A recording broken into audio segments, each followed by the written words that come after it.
All right, so it's 7 o'clock. We're going to go ahead and get started. My name is Kara Reeves. I'm the collections assistant here at the museum. So I want to thank you all for coming out tonight. As you all probably know, this is Archaeology Awareness Month. So we have been having a bunch of activities and resources that we've been sharing on the Campbell County Government Facebook page, as well as our YouTube channel and a website. So if you haven't already, please check those out. And also for Archaeology Awareness Month, in the Loveland Archaeological Society is going to be having its 86th annual Stone Age Fair on September 26th and September 27th in Sunrise, Wyoming. So if you're over that way, go ahead and check that out. They're going to have demonstrations, speakers, and you're welcome to bring your artifacts with you. They'll have free artifact identification. So before we get started, I just wanted to thank a few people. First, I want to thank the Archaeology Fair Committee members who have been working the past year to try and get resources and these activities together that we've been sharing. So I want to thank Robin Carlson, who is the president of the Pumpkin Beach chapter of the Wyoming Archaeological Society, Penny Schroeder, who is one of our museum educators, and also we have Jessica Bagwell, who teaches world history at Campbell County High School. So you've all been amazing helping get this all together. And so I also want to thank the volunteers and Experience Works staff who have been preparing all of our supplies for the archaeology activity bags that we've been giving out. The bags are from 5 and up, but we still have some available. So if anyone wants to take them, feel free. We also want to thank the Wyoming State Historic Preservation Office for the 2020 September Archaeology Awareness posters, which are available at the front. They're free to take, so please go ahead and take one on your way out. And now we'd like to welcome Spencer Pelton. Spencer graduated with his PhD in 2018 from the University of Wyoming, and he has been the Wyoming State Archaeologist since November 2019. He's worked all over the country and in Mongolia, but he's worked exclusively in Wyoming for the last 7 years. Spencer primarily researches the early prehistory of hunter-gatherers in the High Plains and Rocky Mountains, and tonight he will be talking about his work at the Sisters Hill site near Buffalo. So please welcome Spencer.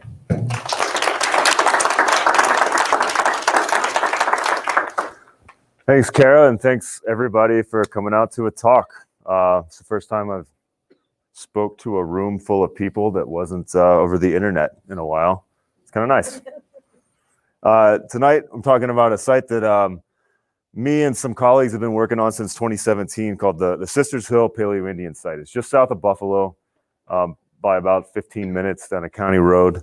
And especially at this point, I want to recognize Cody Newton, who's really the person that got me interested in this site and person with a connection to the landowner that enabled us to actually do work out there. So me and Cody have been working on this together for the past several years, and I'm talking about it tonight.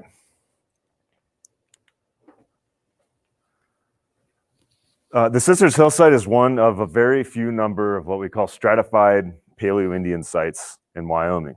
Other notable sites like this include the Hell Gap site, it's probably the most well-known, now National Historic Landmark. The Agate Basin site, Jim Pitt's site just across the line in South Dakota, Carter Kerr McGee right here in the town of Gillette, another pretty significant stratified Paleo-Indian site.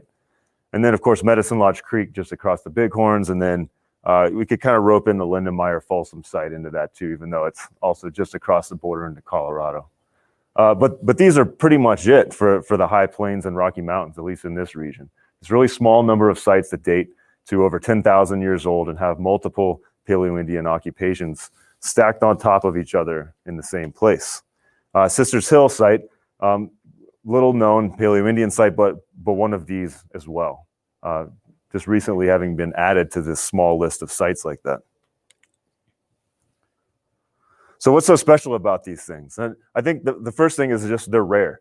Paleo-Indian sites are by nature rare because they're really old. The older something is, the rarer it gets because geology and other forces all work to destroy things that are really old through time. So generally speaking, the older something is, the rarer it is in the archaeological record. Stratified sites are also tend to be really well preserved. A lot more well preserved than something that's, say, been sitting on the surface for the last 10,000 years. By their nature, stratified sites get buried really quickly and sediments build up and preserve everything in place. So you get things like preserved bone that's 10, 11,000 years old that you wouldn't get if that stuff sat on the surface for a long time. And then the other reason archaeologists really like these stratified sites is because it allows us to control for place. These are people camping in the same place through time. So we can control for things like how far they went to get their chipstone raw materials or what sort of local resources are available in the local area. You can control for that in a way that you can't, say, if you're studying a site in Gillette compared to a site in the Alpine region of the Bighorns. Those are two fundamentally distinct environments. But if you have people camping in the same place through time on top of each other, you can kind of control for a lot of those factors. So beyond that, why the Sisters Hill site? Why did we decide to look at this site in the first place? And really, the first reason was because it's pretty underreported.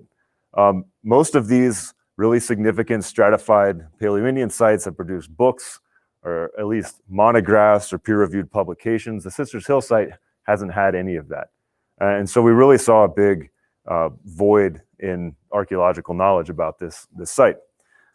Also, the cultural complex that's associated with this site, the Hell Gap complex, is really kind of an understudied cultural phenomenon in Wyoming, especially compared to things that you might have heard of like Clovis sites or Folsom sites or Cody complex sites. We've actually got a pretty good number of those under our belts at this point, but the Hell Gap complex, not so much.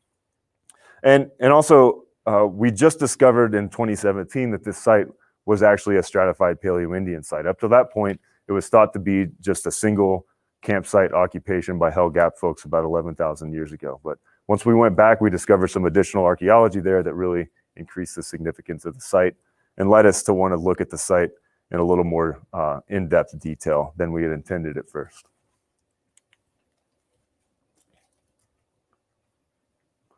So this is a photo of the site. Let me make sure I hit the laser pointer. It's probably the center one. Yeah. The site's right here, kind of where this earth mover is. Just in the eastern foothills of the Bighorn Mountains. This is the front range of the Bighorns here. This is Sisters Hill right here. First time I went out here, I was picturing a hill, but definition of hills in Wyoming are a little different than where I'm from in East Tennessee. It's on this ephemeral tributary of a stream called Bull Creek Arroyo. So this tributary sometimes has water, sometimes it doesn't. It just kind of seems like it depends on which way the wind blows that spring. You can see it's holding a little bit of water in a pond right here in 2017, but some years it's just completely dry. The important thing though is this is a really ideal depositional setting for geology. You've got this really steep scarp here, contributing a lot of energy to this environment, bringing a lot of sediments off of the mountains, bringing it down into these drainages and moving dirt around a whole lot. And that's important because if you want to bury an archaeological site, you have to move dirt. You have to have some mechanism for that site to get buried, or else it's just going to sit on the surface forever and nothing's going to bury it. So we often find these really nice stratified sites right in the foothills next to pretty significant uplifts for that reason. It's just a really good geologic setting to preserve an archaeological site. A brief overview of what I'm going to talk about in this. I'm going to start with just a history of investigations. There's been three main periods of investigation at the site in the 60s, in 1978, and then our investigations starting in 2017. I'm going to go over that. I'm going to talk a little bit about the stratigraphy, the geology, and the age of the site. Provide a brief summary of the cultural components that we have there, both the Hell Gap component and then also a Cody component that we discovered. Talk a little bit about the paleo environments that we've kind of reconstructed from some data that we collected, and then talk a little bit about implications for cultural change between the Pleistocene and the Holocene in Wyoming, and how the environment might have played into that.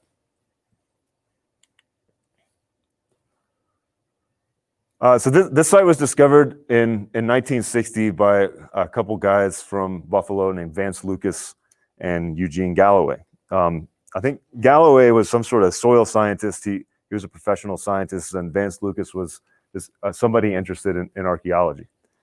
So they started walking these drainages outside Buffalo and pretty quickly found this buried Paleo-Indian site. And I wanted to provide a little bit of context for this period of Paleo-Indian archaeology where they found this thing. So keep in mind that the discovery and the very first excavations at the Hell Gap National Historic Landmark were just the year prior to this. So finding buried Paleo-Indian sites was very much on people's brains at this time. People kind of caught on to the fact that if you walked arroyos, started looking at banks and started seeing charcoal and bone and stuff pouring out of it, then that might be something significant. And I think that probably had no small part in why Galloway and Lucas were out here walking drainages. And on top of that, you had the first publication of the Hell Gap type, or the type of spear point that defines this site in 1961, right in the same time frame. And that was done by a guy named George Agagino, who ended up working at the Sisters Hill site as well. They defined this projectile point at the Hell Gap site, just outside of Guernsey, Wyoming. And then they found some other ones here and kind of made the connection pretty quickly that there's this new sort of spear point popping up that we didn't really have a good understanding of, or understanding of how old it was. And I think, importantly, this is also at the tail end of one of the most severe periods of drought in Wyoming's recorded history. And what that did was it resulted in a lot of massive exposures of drainage walls that had previously been obscured by just slumping arroyo walls. So you get things drying out, vegetation dying, a couple big rainstorms, and all of a sudden you have this massive arroyo wall exposed, where before you couldn't see anything there. And I think that drought probably contributed in large part to both the discovery of the Hell Gap site and the discovery of this site. Just the simple kind of lucky thing that everything dried up and deeply buried geology became exposed as a result of that.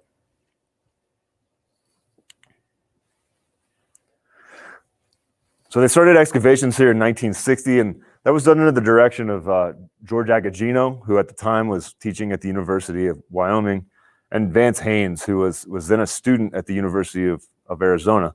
That was in the summer of 60 and 61. They also had help from a guy from Sheridan College named Donald Gray, who was a geologist there.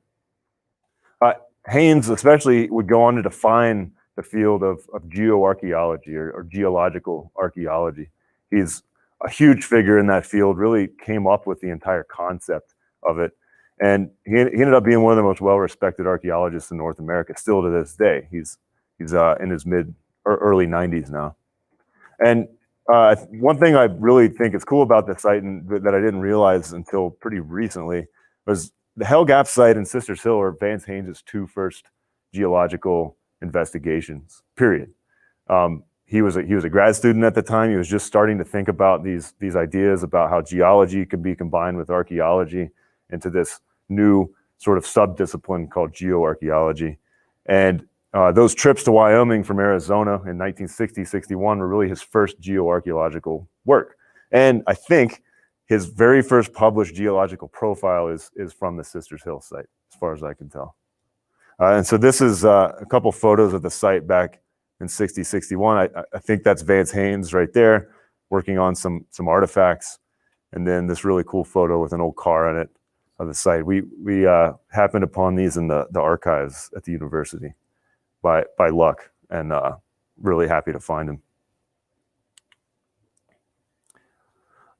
These investigations in the early 60s were first reported in 1964 in two papers in this journal called Plains Anthropologist, really the biggest regional journal that we publish in the Plains and Rocky Mountains. And one of them is by Agagino, just describes generally the artifacts and the fauna that they found of it. And then the other one is by Vance Haynes and Don Gray, that really summarizes more of just pure geology of the site. They didn't provide a lot of these numbers, but we've been able to reconstruct it from our research. It looks like they excavated about 45 square meters. And they didn't dig in levels like we do now. They found these hell gap artifacts, and they pretty much just chunked out the entire geologic unit, screened it, and recovered artifacts from it. So there were no units, there were no levels. They kind of excavated it like a paleontologist might excavate a deposit, where you're just taking materials from a certain stratum and lumping that together as kind of your sample of things that age, as opposed to excavating it like an archaeological site where we are trying to reconstruct activity areas and where houses and things like that might have been. Some of the major insights about the archaeology were that it was really the only single component hell gap site that had been discovered. At this time, they said this is one or maybe 4 occupations by hell gap folks, and there's nothing else there. And it was the only site like that. Hell gap points had only ever been found in stratified sites before that. The other cool thing about it is at this time it was the only Paleo-Indian site people had found that didn't have bison remains in it. Bison really defined early Paleo-Indian sites in the faunal records. That you just find bison bone in every single one of these things. And here's an old site that had no bison bone in it, which at the time was really strange. And this is also a really early radiocarbon date on the Hell Gap complex, and really a really early radiocarbon date in general. That method of radiocarbon dating wasn't invented and refined until really the early to mid 1950s, if not a little later than that. And so by the early 1960s, to get a radiocarbon date on an archaeological site was a pretty big deal. It was a major advancement in archaeological methods. On the other study, the Haynes and Gray's study on the geology, they produced this really classic illustration of a terrace sequence here, based on a study by some guys named Leopold Miller, who had defined these Lightning, Moorcroft, and KC terraces for the Powder River Basin. This is a really commonly cited study to describe the Holocene geology of this area. And so this is that figure I was referring to. I think this is Vance Haynes' first published stratigraphic profile. And it's interesting knowing that, because if you look at his work for the last 60 years, it's all very much in this sort of style. You can see him kind of developing the style of understanding how these archaeological sites are preserved in these river valleys. And what he documented here was no less than 6 big cut and fill episodes dating between about 12,000 years ago and present. So I'll walk you through it really quick. You're seeing a terrace build up from overbank flood events, get cut down again through a big flood, fill up, cut down, fill up, cut down, fill all the way up to the top, cut down, fill up, cut down again. So just over and over again in this valley, sediments are building up in floodplains. Then you get, I guess, what we call a gully washer, washes a big drainage through it. That drainage fills up again. It gets cut through again. And that process just happens over and over again as streams migrate across the valley floor and create this really complicated geologic sequence. And that Hell Gap occupation is just tucked right back in here, just barely escaping destruction by geology. So this is what I mean by when really old sites, this is why they're so rare, because oftentimes geology acts to just destroy that stuff where it would otherwise be preserved. So this site barely avoided destruction by being kind of tucked up here against the valley margin. So that's the 60s investigations, and nobody went back for another couple decades until 1978. A guy named John Albanese, who I think worked out of here quite a bit, he went back and wanted to do a little bit of research on this site, and they only spent about 3 or 4 days here. George Frizen helped him out with that, and he brought a backhoe over. I think I remember George telling me they actually drove a backhoe across the mountain from Tin Sleep to the site to do this, which is crazy. But I think he said that. I don't think I'm making that up. Things were a little more refined this time around. They had some better techniques. So they actually water screened all the artifacts, which means you're screening through window mesh, really small mesh, and getting all those little tiny flakes and little flecks of bone that you missed dry screening.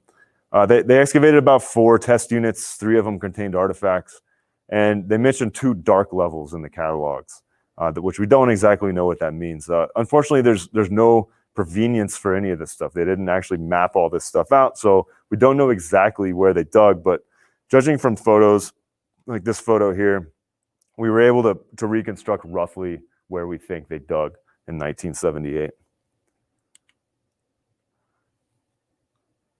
So we think this blue area here that I've demarcated on the slide, this is roughly where it looks like they cleared off the earth in 1978. And we think they put their tests in kind of right in here and maybe right in here, just skirting the edges of the 1960s block excavations, which are denoted in red here.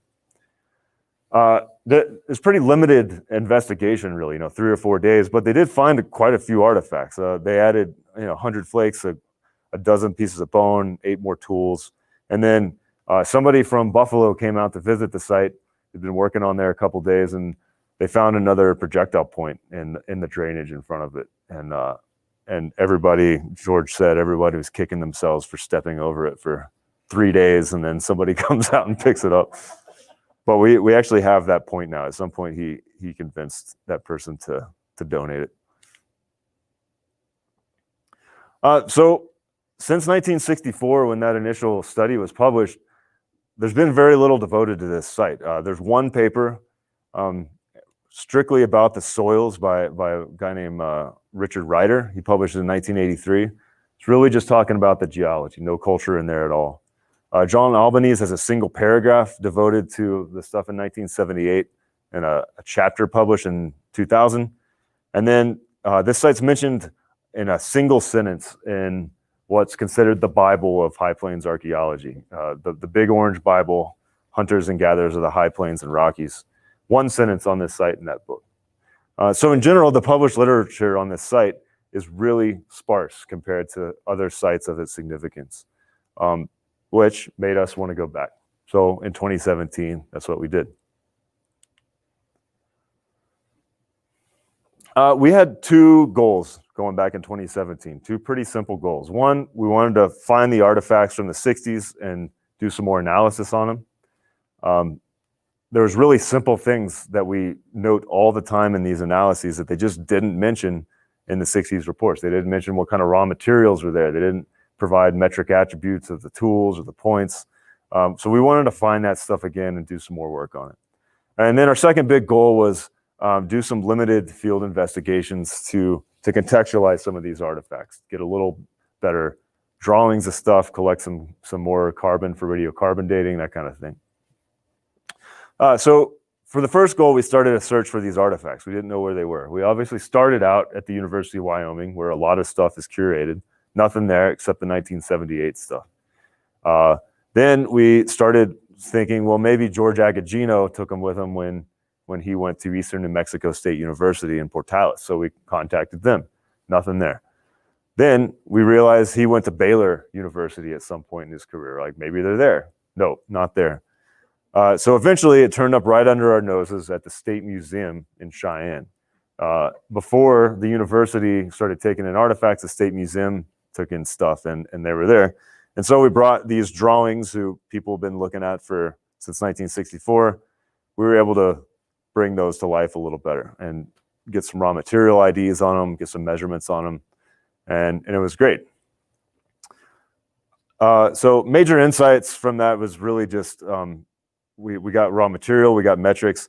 We also got all the flakes that they collected from that. So they only presented in the initial investigations all these tools, but they did actually collect over 1,000 just chipstone flakes, byproducts of stone tool production, and those are really useful for archaeologists, especially when you're looking at where raw materials are moving from into the site. They also had the faunal assemblage there, so we got a lot better idea of what kind of animals were at the site. As for the field investigations, we were focusing on 3 primary goals. We wanted to cover charcoal to get a better radiocarbon date. The radiocarbon date from the 60s had an error of plus or minus 250 years, so now we can get that down to about 30. We can get a lot more precise idea of how old the site is. We wanted to test other portions of all that stratigraphy just to make sure that there weren't other buried archaeological components there, digging with modern standards. And then we wanted to sample some things to get an idea of what the paleo environment looked like there for soil isotopes, to see what kind of pollen see what kind of charcoal is being burned there, that kind of stuff. So towards those goals, we put in these 3 test trenches. Here's a couple of them here, just to orient ourselves, see where that block was, because keep in mind, this has all been slumped in since the 60s, so we didn't know where they dug. So we had to figure that out first. And then we put 4 test units in of various sizes to locate artifacts, and we picked up little tiny artifacts in water screen. So screening through 16th-inch mesh to find all the tiny stuff that you might miss when you're digging. So relative to Haynes' scheme, we dug test units here down through this unit E, this slightly later sequence that cut into the hell gap level. And then we put a test unit through the entirety of this sequence that brackets the hell gap level to see if there's anything above or below it. So we ended up finding buried archaeology everywhere we dug there. And it increased the scope of this project pretty significantly. So we found 3 sparse but stratified late Paleo-Indian components in this unit E, kind of sketched in roughly where they are right there. We found a Cody complex cultural level in the upper portion of this unit D that overlies the hell gap level. And then we did find hell gap artifacts where they should be in this unit C. So we had archaeology all through this thing, and it kind of changed our research design a little bit. So we ended up digging just around 3 square meters north of their 1960s block to test this unit E stratigraphy. And then we ended up putting in an 8 to 10 square meter block south and directly adjacent to the 1960s block so that we could get a big sample of those Cody and hell gap cultural levels that we discovered. I won't talk about this very much because we did really limited digging there. But just briefly, this unit E is comprised of basically what all the geology there is comprised of. It's fine-grained sands and silts that represent an aggrading floodplain, just annual or maybe every decade floods coming in, burying stuff deeper and deeper and deeper as this floodplain gets higher and higher and higher. The lower about half meter of this down here actually has quite a bit of artifacts in it, and they're redeposited from the earlier hell gap levels. So you can imagine an arroyo getting cut through a buried archaeological site, and some of the artifacts from that site kind of pouring into the bottom of that drainage. We think that's what's happening right here. The interesting thing is they got a date from this back in the 60s that's identical to the date that they got from the hell gap level, and they were kind of puzzled over why this happened because it should be much younger. And I think that why it happened was because the carbon they dated from this was actually redeposited from the carbon in the hell gap level. So it really helped square that weird inconsistency in the site. And then above that, we had no less than 3 stratified late Paleo-Indian levels in this one by one unit here. There's Harse here and here that we dated. They span about 9,600 years ago to about 10,300 years ago. So this is roughly Cody complex age, if you're familiar with the culture history. And there's just a typical assemblage of flakes. There's actually some fire-cracked rock and some nice, just shallow basin Harse in these occupations. That's about all I'll say about that, but it is interesting that this stuff exists here. This was just totally missed in the 2 previous investigations. Really where we focused mainly on the south of the 1960s excavation block and those geologic units A through D. So you've got a nice sequence here of some Pleistocene gravels exposed in the corner of this, things that are probably 120,000 years old, really old underlying alluvium. And that's overlain by this nice fine-grained floodplain deposits, and that's where the hell gap stuff turning up, dating to around 10,800 to 11,000 years old. And then capping that and separating it from an overlying Cody complex, there's this massive pile of gravel. And this stuff almost took the site out. This is just a big drainage cutting directly through the site. And you can see this big cut right here is actually cutting into the floor of this hell gap level, and it's taking it out right here. You can see that dark band where we had artifacts and bones coming out just gets cut right there. And that was because there's this massive just channel cut right through it. But the good thing about it is it produces a really nice separation between this stuff that belongs to the hell gap complex from this stuff up here, which belongs to the Cody complex. So we got two really distinct campsites stacked right on top of each other. None of those artifacts are mixing between the two levels. It's just a really ideal situation to study a stratified site. The interesting thing about these two events and that we haven't quite figured out is the radiocarbon dates are super, super close to each other. You can see we got one here at about 10,800 years ago, and then one up here at about 10,750 years ago, 50 years apart. I don't think they're probably that close in time, but certainly all this gravel washing in, you can imagine that happening over a pretty quick time. I mean, these are big. You can actually see big individual flood events in here. So maybe, 10 floods over a 50-year period, it could happen. And I just wanted to show this real quick. This is just the geologic profile of this, just showing some of the major units that we identified with the Hell Gap level down here, and then this massive pile of gravel deposited on top of it, and then the Cody complex stuff up on top of it.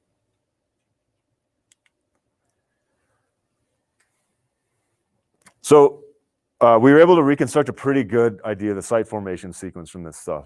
It looks like this. We had floodplain aggregation in units A through D, and those contain both Hell Gap and Cody occupations. Those span probably 11,000 to about 10,750 to 500 years old. This floodplain building up like that. These occupations were partially destroyed when this arroyo cut through them right here and truncated them right there. And they're also partially destroyed by just the modern arroyo sloughing off that bank for the last 10,000 years as well. A portion of this Hell Gap occupation seems to have eroded into the bottom of this later drainage. And then as that drainage built up, some later Paleo-Indian occupations occurred in the middle of it, which were then themselves partially destroyed when the next cut event happened just north of it as well. So like I said earlier, this site barely survived just the ravages of time and are really just kind of tucked away in this little corner, miraculously survived a bunch of erosion.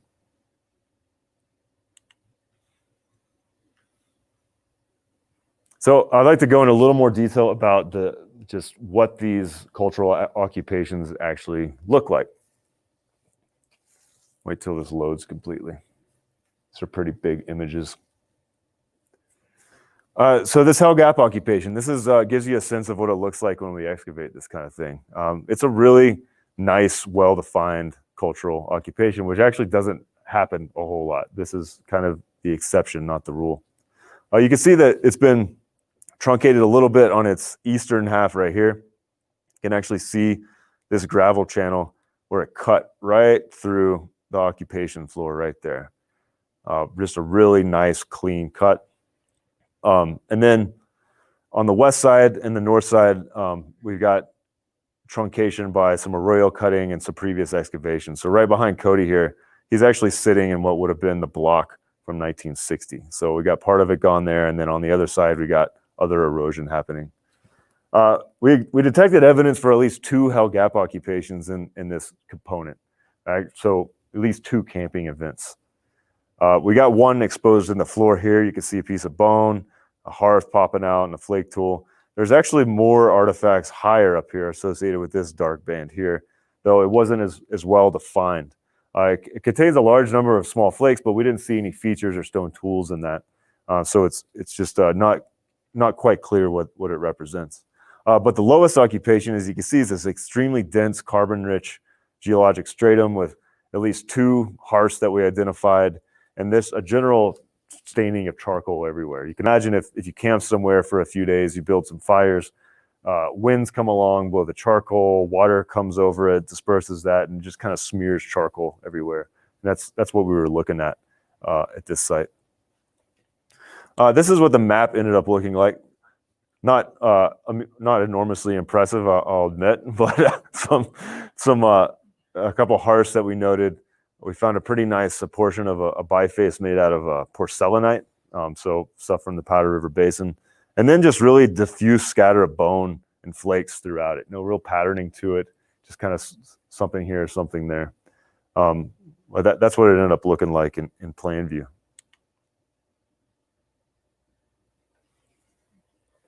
So in total, combining stuff from the 60s, 78, and our studies, we got 4 points from the site, 3 large biface fragments like these things here, 5 scrapers like these things, some retouched flake tools like these, a couple gravers, some really nice fine tips, what we typically think about things that are used for like puncturing leather or something like that. And then a pretty large number of flakes, about 1,200 flakes. A lot of the flakes, interestingly, from the 60s came from one raw material nodule. And we think that, and this over a third of the flakes are made out of this. It actually looks like somebody heat treated a big chunk of chert from the Madison Formation, which is pops out in the Bighorns, and flint knapped a biface with it. All the flakes are just really classic biface reduction flakes, and then broke it, and that's what this is. All these flakes look like they came directly off a nodule that made that. So it's kind of cool. It looks like we actually have like a really identifiable single flint knapping episode from the 60s assemblage. There's some other raw materials in it as well. Some of the more non-local stuff's porcelainite, phosphoria, and then we have some petrified wood as well from probably around this area. The 1964 report on what animals they found in this site really stressed the fact that there wasn't any bison in it, and kind of made the case that the site was exceptional for that reason. What they did find was pronghorn and mule deer bone, some porcupine bone, ground squirrel, and then some other rodents. And we confirmed those assignments. But I should note, this is the entirety of the faunal assemblage they recovered in the 1960s. You know, going into this, we were really excited. We're like, oh, we're going to have this amazing assemblage of bone that people brought in. But we saw it and we're like, oh, it's this. That's all there is. So I don't think you can draw too many crazy conclusions from the faunal assemblage because it's so small, and some of it actually might be just natural stuff that died on the site. But that's where we're at. I should note though that we did find bison bone in the site this last summer, so we did add bison to this assemblage. A couple nice big long bone fragments, pretty unambiguously bison. And ultimately, the Hell Gap component contains virtually all the edible animals that would have been around the site at this time. You know, maybe they missed some stuff. They missed some birds and stuff like that. But really, all the terrestrial animals, all the mammals, there's pretty much a little bit of all of it there. So moving on to this Cody occupation, this slightly younger occupation. And keep in mind, we found this in 2017, and so this is really what inspired us to open this block excavation there. It looks to be a single occupation. It looks like a place where people maybe camped for a few nights, maybe a week, and moved on, and that was it. It's a really well-defined, just single campsite episode, which is actually kind of rare. You don't find that in a whole lot of places. It's bounded on the south by some underlying gravels right here. So. And I noted this photo here because this is kind of the sort of setting that it might have been situated in. So you get these instances where there's some underlying Pleistocene gravels that kind of rise up and out of the modern floodplain and form these terraces. This occupation is set right up against that. So they would have been sitting against one of these kind of scarps and working on tools and stuff. It's also bounded just by our excavation block. We stopped digging there, and then the 1960s block is at the top, and then of course you have this naturally eroding arroyo edge on the west side.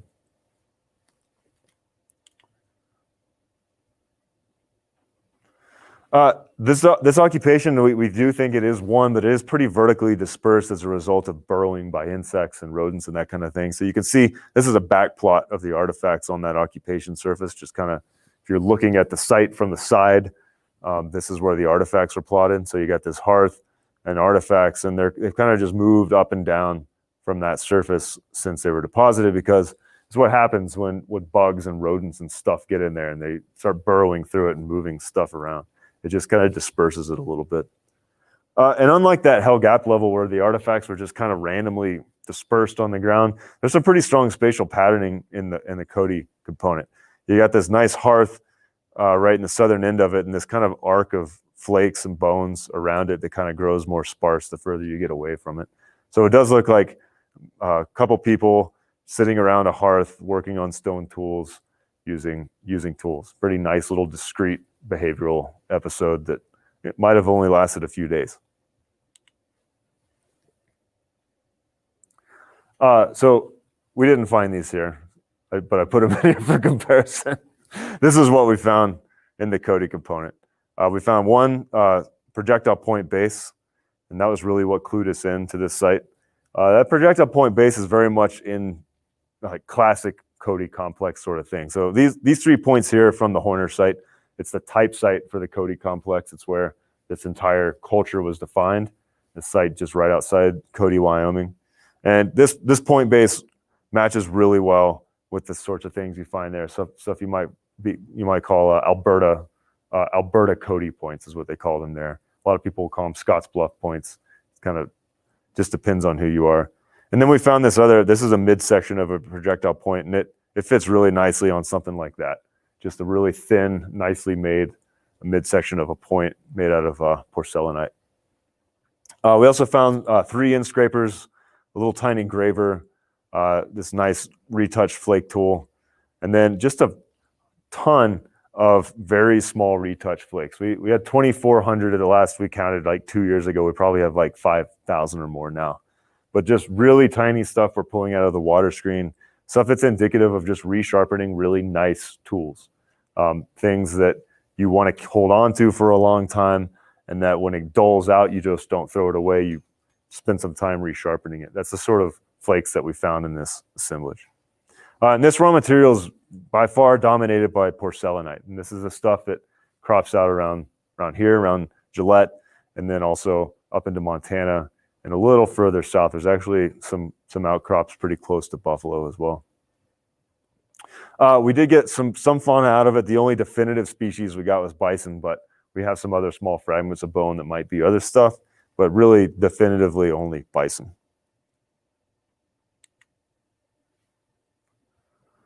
I'll just talk briefly about some of the paleoenvironmental stuff that we did to contextualize this. There's been several analyses done, starting with the pollen analysis from the original study in 1964. And they sampled pollen from basically the entirety of this geologic sequence. So we've only really been talking about geologic units A through E down here.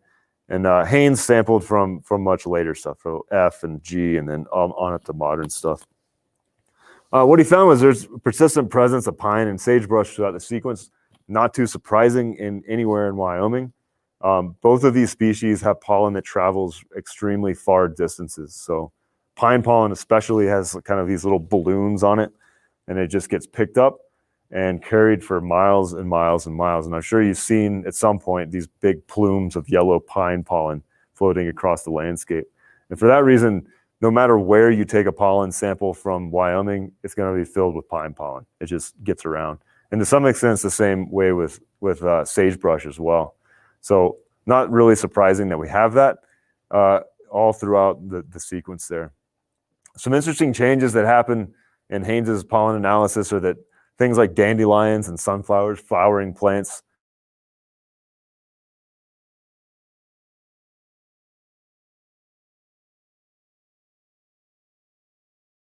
grasses and flowering plants coming into the site. Not a whole lot to chew on there, really. We've done some soil isotope analysis from the site, but we only sampled from those later units, E and F, so right in here. We haven't sampled yet from where the Hell Gap and Cody components are, or we sampled from it, we haven't submitted it. And what that shows is increasing grasses through time, either increasing grasses or just generally less biomass on the landscape. Between about 10,500 and 9,000 years ago. So either trees are leaving, brush is leaving, there's just less biomass in the site. And then we did do some macrobotanical analysis. This was done by Dan Bach, who works for the state. He looked at some of the charcoal that were recovered from the cultural occupations and found birch, willow, and pine charcoal were all burned at the site. So that actually is, in my mind, a much better indication of what sorts of trees are growing in the immediate area at that time, because pollen travels really far, wood much less so. Obviously, it could be washed in, but I think it's pretty good indication that at least these 3 species were growing on the site during the site's use, so birch, willow, and pine.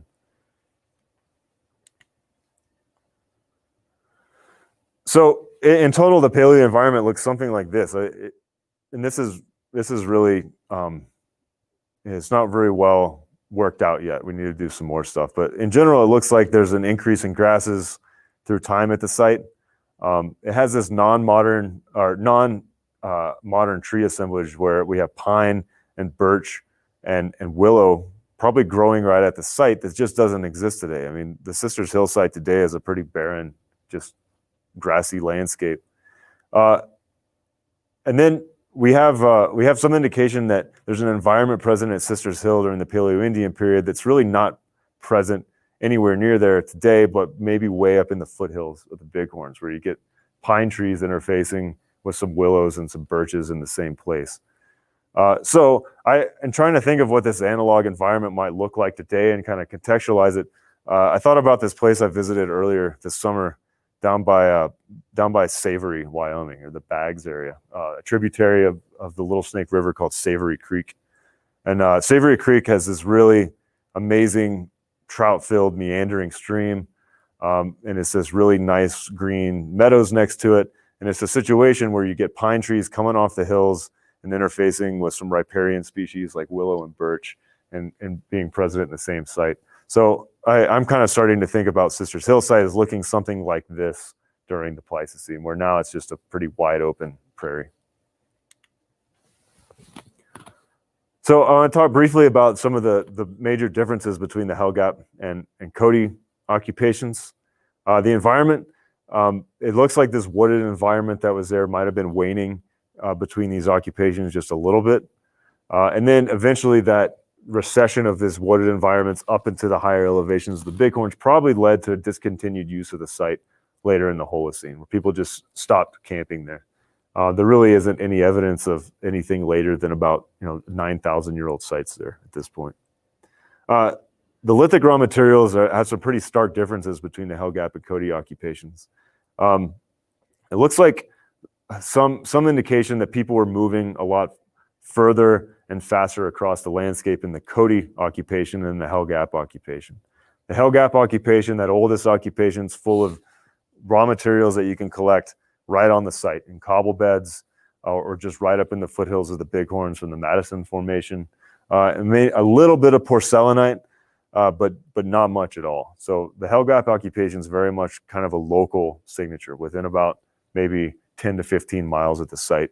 On the other hand, the Cody occupation has lithics that really span these porcelainite outcrops way out in the basin, and then a pretty good amount of phosphoria from the high elevations of the Bighorns. So it looks like those Cody folks were probably moving much further distances than the Hell Gap folks. It's also reflected in the types of tools that are between them. The Hell Gap tools are really expedient. There's these just big flakes with minimally retouched edges, things that you kind of use once and throw away. The Cody tools are all very well formed, formal tools that you keep for a long time. You probably carry with you for long distances across the landscape. And that generally, archaeologists think about indicates a higher degree of mobility, or people moving faster and longer distances. And that's also kind of reflected in the fauna. The Hell Gap fauna is also very much a local signature. It's a little bit of everything within the radius of the site, whereas the Cody occupation just has bison. And to me, that suggests the Cody folks were pretty much just moving through. Maybe they had some bison snacks in the rucksack, camped there for a few days, moved on, whereas the Hell Gap folks kind of look like they're camping there for a while and maybe foraging in the local area for their food base.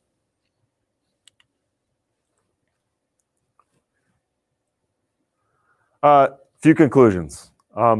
Sisters Hill site contains a pretty modest assemblage of artifacts, especially when you compare it to like the Hell Gap site, which has literally hundreds of thousands of artifacts, or the Lindenmeyer site, same boat, largest Folsom site in North America. But they're in excellent stratigraphic context, and in a lot of ways, the stratigraphy at this site's much better than it is at Hell Gap or Carter Kerr McGee or Agate Basin or any of these other big stratified sites, because they're so well separated. There's no chance for those artifacts to have moved between those those occupations. And that's pretty rare to find that. So we can really hang our hats on this site as a really good stratified site that shows differences between an older component and a younger one. Our investigations have yielded several new empirical insights about this. The 1960s assemblage yielded new raw material assignments and new metric attributes for the stone tools. We found at least 3 new late Paleo-Indian occupations and a Cody complex occupation that we didn't know were there in 2017. We got 5 new radiocarbon dates on the site. We got a lot better mapping of the geology and a lot better idea of what the paleo environment looked like in the local area when the site was occupied.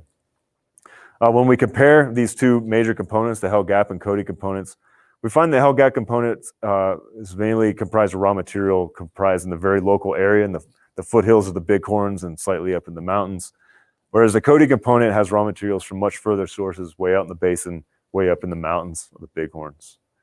And reflecting that the Hell Gap component contains kind of this diverse array of local fauna, whereas the Cody complex contains just bison.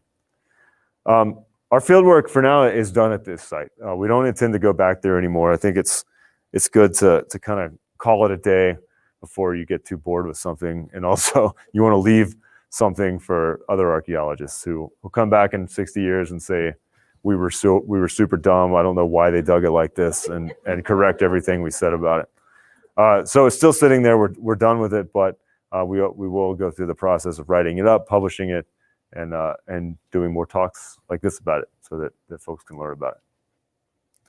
And that's all I got for everyone. We need to acknowledge again my collaborator in this, Cody Newton, who's we're co-collaborators on this. I also wanted to call out Scott Rogers, the landowner, who's been extremely helpful, extremely welcoming to us camping on his land and digging this stuff up. And then a host of volunteers and people that have helped fund our research out there. So thanks.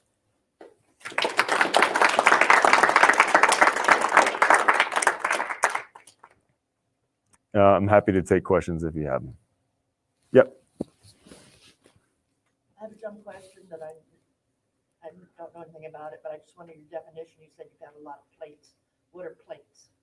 Plates. Literal plates? Or what do you call plates? We didn't find any plates. I'm trying to think of what I might have said that sounded like flakes. Yeah, flakes. Yeah, flakes. Just the byproducts of making stone tools. All the little stuff that's goes to waste when you make a nice spear point or something like that. Yep. Yep. I'm curious, so this site was discovered in the 60s and it was known, and so you decided, okay, we're going to go back and look at this. But how much interaction has had between you for the Wyoming, your state of Wyoming, right? Mm-hmm. Like the Bureau of Land Management, for instance, when there was all the oil and gas exploration and drilling going on, archaeologists were sent out beforehand always, and it got to be where they didn't want to give the oil and gas companies or the coal companies any copies of the archaeological reports for specific reasons, good reasons, I'm sure. And so the BLM holds them, but does the state ever go to the BLM offices and say, hey, have you seen anything that would be worth looking at? Or Yeah, my colleague Mary Hopkins is the Wyoming State Historic Preservation Officer, and the state is responsible for maintaining records on all those reports. So, anything that the BLM or any federal agency that undertakes one of these projects, it's called Section 106 project, National Historic Preservation Act. Anytime that happens, they're required to consult with SHPO, with the State Historic Preservation Office, about it. And ultimately, SHPO is responsible for cataloging and processing all of those reports and all the data associated with it. so how do they decide where to go and maybe study more? A lot of time it's decided for you because something's going to be destroyed, and so companies will pay to excavate it. And so basically, by excavating it, you remove it from the ground, you recover all the information that can be recovered from it theoretically, and then the project can go through. So, but for me personally, I don't really deal with that process anymore. I used to work for BLM. I used to work for the Park Service, work for the private sector, worn a lot of hats doing this. But now I get to just pick whatever sites I think are most interesting, what are most engaging to the public, what has the most research potential, and really choose things that I think are gonna get people excited about archaeology. I certainly wouldn't want to spend 4 years, for instance, documenting a lithic scatter on somewhere random place in the Powder River Basin, right? Like I wouldn't focus my energy on something like that. I want to pick something that, gets people excited. That is a pretty simple answer, but Well, I always wondered how it gets picked. but ultimately it's for me it's the research value, the kind of coolness factor that gets people interested, gets volunteers out. And then on the management side of things, it's oftentimes just there's a significant thing, a buried thing that's going to be destroyed, so we need to get it out of the ground so that it's not lost forever. Yeah. A question on your analogy to High Savory or to Savory Creek. Don't you think the artifacts would have been richer if it was in that type of environment versus, say, a stream around here with willows? Maybe it's all kind of relative, right? So maybe that was, it'd be a rich environment by today's standards, but at the time maybe there was something a lot better just around the corner, right? At that time there would have been things like playa lakes with pretty rich riparian zones and things like that. So and that analogy, who knows how accurate it is, but it was certainly seems to be a richer riparian environment with some wooded tree cover at the time of the site's occupation. That would have been cool. Yeah, it would have been cooler. You're right, right at the tail end of the Pleistocene. So the Hell Gap complex is considered the first Holocene culture. So before that, you would have gotten the last of the glaciers washing out of the mountains. It would have been a fundamentally different environment. The last of the continental glaciers were still receding up into Hudson Bay, and a very different environment at that time. Also, keep in mind, mammoths and camels and horses just died maybe 1,500 years before this site was occupied. So there probably would have been tusks and stuff laying around still. Really different place than what we see now. Yeah. So you see this material type kind of suggesting an increase in mobility between the complexes. Do you think that's going to bear out at some of the other stratified sites? I'm wondering if you're going to see like a wider variety of raw materials in the Cody complex and other stratified sites or not. The only other one that I've looked at in any detail so far is Carter Kerr McGee, the one that's in Gillette, and the stem point level from there, which is Hell Gap and Agate Basin, has the same pattern as at Sisters Hill. It's a lot of local stuff, kind of little chunkier tools, and then the Cody complex component there, which is a bison kill, all super high quality cryptocrystalline silicates, some Knife River flint, that kind of stuff in it. So it's at both those sites. I couldn't tell you.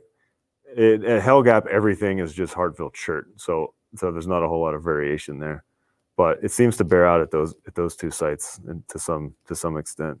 Yeah, that's super interesting. I've been kind of attributing it to Cody complex seems to be, at least on the plains, like a pretty sophisticated bison hunting culture, and I've kind of been thinking about it like that. Yeah. Obviously, Hell Gap killed a bunch of bison too at sites like the Casper site and Jones Miller, but at least here it seemed to have a little more localized, kind of lower mobility subsistence strategy. And I can't remember the time frame for Hell Gap, but it's quite a bit shorter than the Cody complex, isn't it? Yeah, it's not very well dated. That's one of the big reasons we wanted to go here. But right now the time spans like 2,000 years, but I think really it's about 11,500 to about 11,000 years ago. Must be like Yeah, maybe it's- 500 years. Yeah. That's good. What complex is the Boar Buffalo jump from? So that's very late prehistoric. It's so late that we've got pretty good idea of actually what ethnic groups used it, what tribes. At least the archaeologists that have worked there extensively have made that case that it has a combination of Sioux and Crow, Shoshone, and you can see some of that reflected in the types of arrowheads that were being used. The Vor Buffalo jump has 22 jump episodes at it that range in time between about, I'm going to butcher this, I think it's 80, 15, 21. They can actually get it down to that precise a date. And then the last jump there was about 80, 17, 80 or something like that. So it was used for about 250 years, right? Basically right after European contact occurred. But there was no European contact here at that time, that really early time. But there's been some question as to when that happens at Vor. So actually, my predecessor, Greg Pierce, worked on that issue, trying to find some of the cut marks on the bones were obviously made with metal tools instead of stone tools, trying to date that, date when metal tools showed up here. Yeah, if you haven't been to Vor, I'd recommend it. Our office actually just started a big project to catalog a lot of that stuff. I mean, it's a huge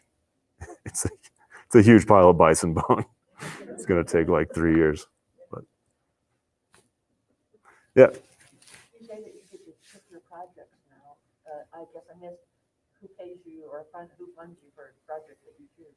my salary is paid by you all, by the Wyoming taxpayers, because I'm a state employee. And our research funds are typically funded through writing grants. So we can, right now, I'm on a grant through the National Science Foundation. We've got a grant through the National Park Service.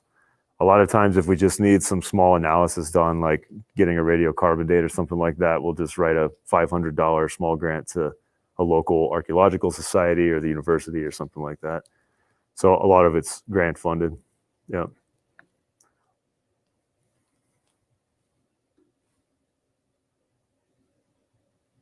there any other questions? Thank you all.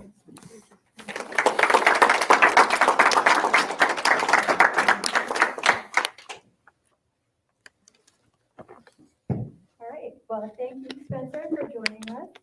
And like I said, on your way out, there are the archaeology posters at the front, if you'd like to take a look at them. There are also a couple posters on the locations of hearths in northeastern Wyoming, that the Historical Preservation Office put together for us, if you want to take a look at those as well. These are actually really nice. So, thank you all, and have a great night.